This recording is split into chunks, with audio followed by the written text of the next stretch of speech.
Hey everyone, welcome back. Today I am showing you exactly how to integrate Notion with GitHub using a tool called Unito. This is the perfect way to sync your workflow across both platforms automatically, so let's get right to it. First, log into the Unito app and click Create Flow. Click Start Here to connect your tools and follow the on-screen instructions to authorize both GitHub and Notion. Once authorized, select Add a Tool to this flow. Choose your accounts and specify the exact GitHub repository and Notion page you plan on syncing. Click Confirm when you are ready. Keep in mind that if this is your first time connecting, you might need a GitHub organization owner to approve the access.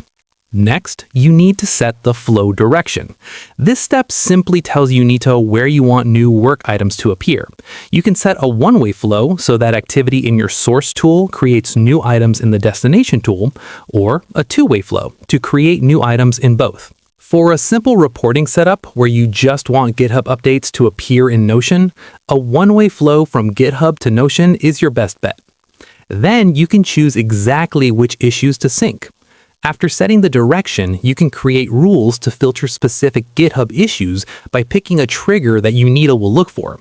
You can filter these by assignee, issue type, or custom labels. This part is entirely up to you, and keep your Notion workspace from getting cluttered with things you don't need to track. Finally, you can decide if any automated actions should happen after a row is added to your Notion page. Once everything looks good, just save your settings and turn the flow on.